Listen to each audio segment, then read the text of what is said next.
Hello everyone, so happy Saturday.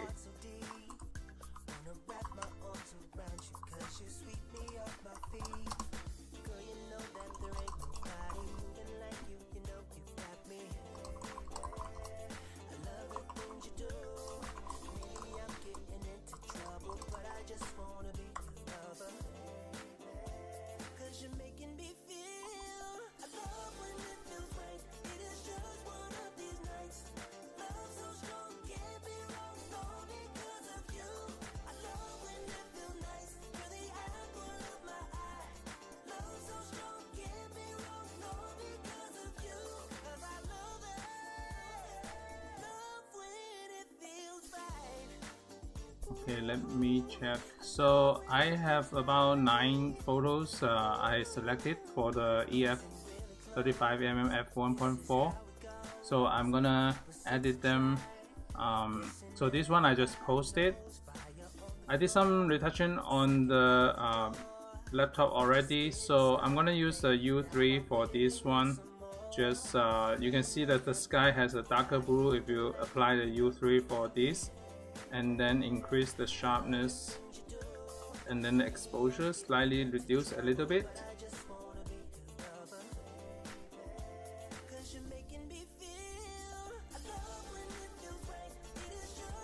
And then what you can do is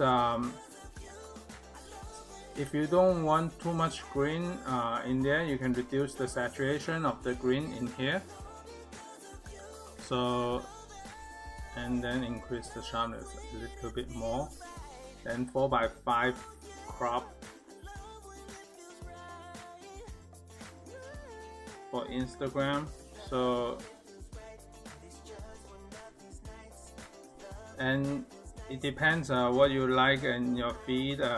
You can make it more center also, so that left and right has the same amount of spacing. The right hand side still have a little bit more, so let me save that.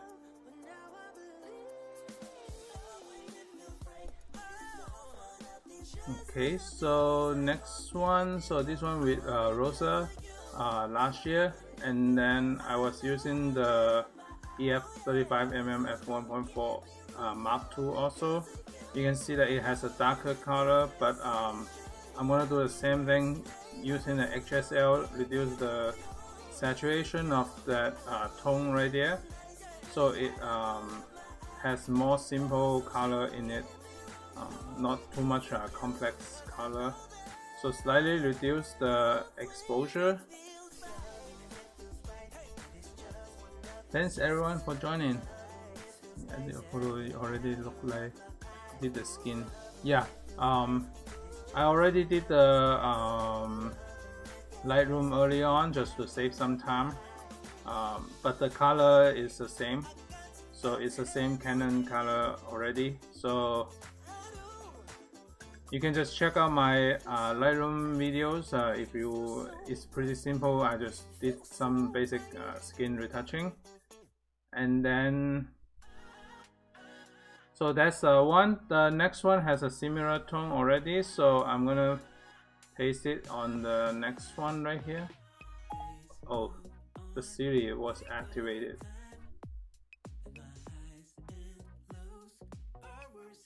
So slightly reduce the contrast. You can see that the background a little bit tilted to the right, so I have to tilt it back to the left, not too much.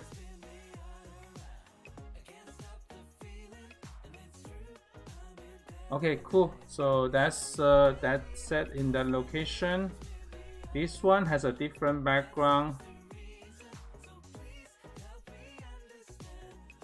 Do you do the 4:5 crop every photo once you finish the edit? Yeah, because I post for Instagram, so I do 4:5 crop. If you post for story, you can leave it as the original, that's fine. So it depends on what you are going to post. So you can do 4:5 or 2:3, different cropping used for different things. So it's just based on different situations. So I'm gonna use a U3 the same way, but reduce the saturation about a little bit more. So you can see that it has a darker contrast and some film tone in here.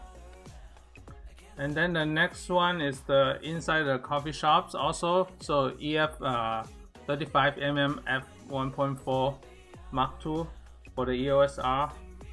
So I'm gonna give the U3 so to be consistent, and then basically reduce the amount of the blue on the window, slightly highlight, save a little bit more, and then the sharpness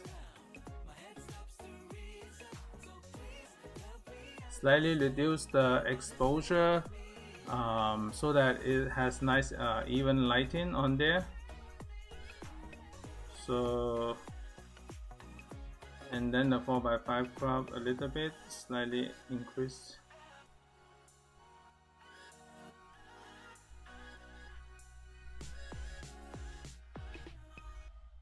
Okay, cool. So that's the quick edit on that one.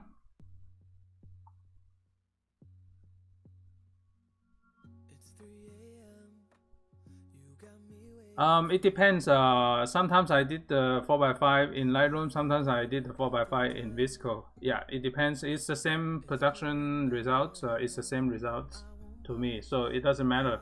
You can just do it either way.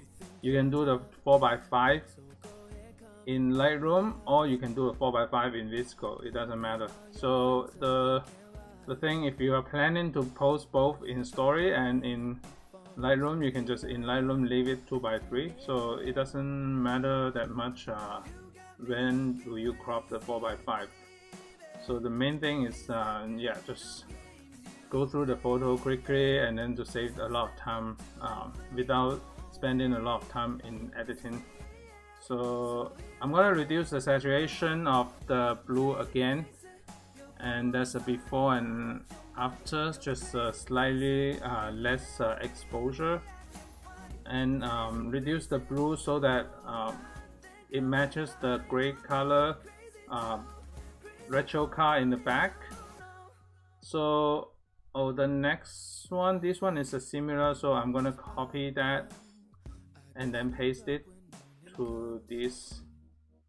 I'm gonna show you the one that I edited, the 40mm also, since I have it next to this set.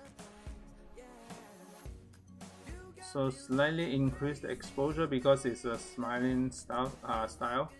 So, and this one is the same, so I'm gonna just copy the edit. You can see that it's about 2 minutes per photos. So pretty quick. So you can see that this one I didn't do the 4x5 in Lightroom, and then I can do the 4x5 in VSCO. So, and you can still save it in the 2x3 for the story, so that it's flexible. And then yeah,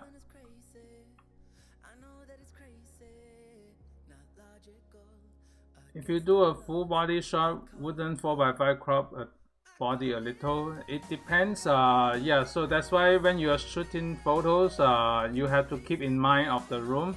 So if it's not enough room, you don't crop it. So depends how much room did you leave it for when you're shooting. Just keep more room on the top and bottom. Just give more room to anticipate for the cropping, because sometimes Instagram is too tight on the top space. So let me increase the contrast a little bit more, because this is direct sunlight. Okay, so these shots are from the EF 35mm f1.4. So last week I posted this one. This one was using the G7. I'm gonna reduce the clear all. So that's the original photo. I just want to show you how I did the G7 for this one also. And then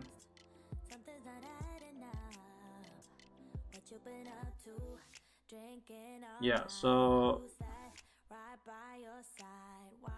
this one you can see that in the background here has a lot of blue tone in here, so I'm gonna reduce a lot of the blue in the back, so it makes the image looks cleaner, just the brown and the light in it. And then you can do the 4:5 crop on here. So, and this one is the stand-in.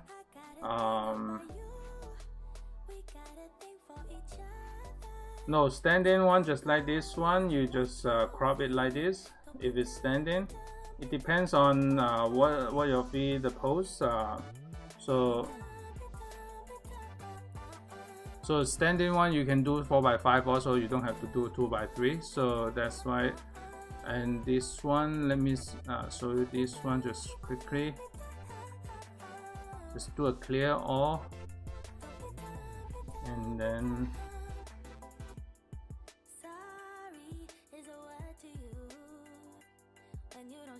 so these photos you don't have to apply filter if you don't like it, so you can just do it just like that. It's pretty good already.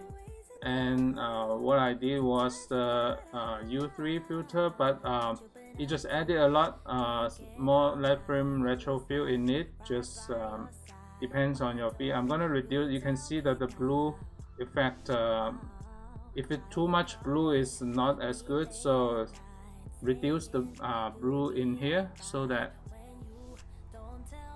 it looks cleaner. Yeah.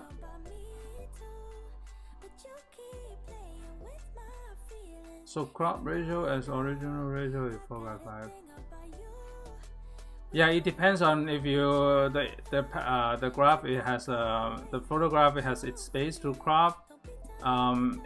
If it's full body and then if it's too tight top and bottom, you don't crop 4:5. You can do a half body crop. So it depends on what's the usage and then what's the situation. You cannot just use one rule to apply to all the photos. So yeah, I just went through like these couple of photos. These are the EF 35mm. The other one I can use is I can use a different filter for this. So for this one, I can use the E5. So it has a different film faded tone in here.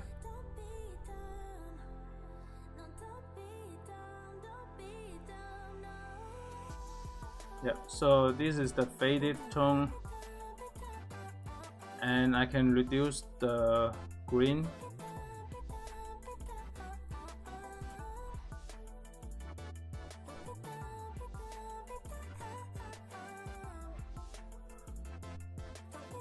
Yep, so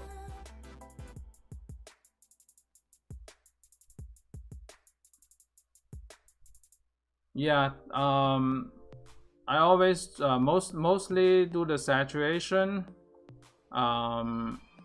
because the hue is changing a different tint.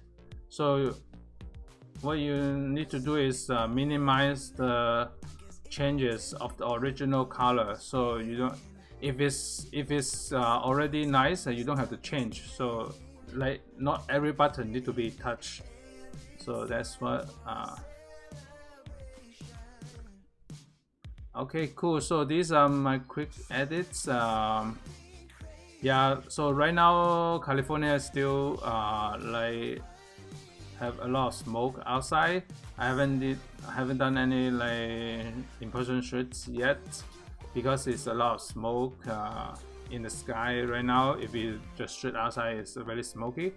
So yeah, I have to find a different date to shoot for the portraits. And it was pretty hot last week also. It had like 100 degree straight like 7 or 8 days. So What about lightness? No, you don't have to touch it if you don't need it. So just do the saturation.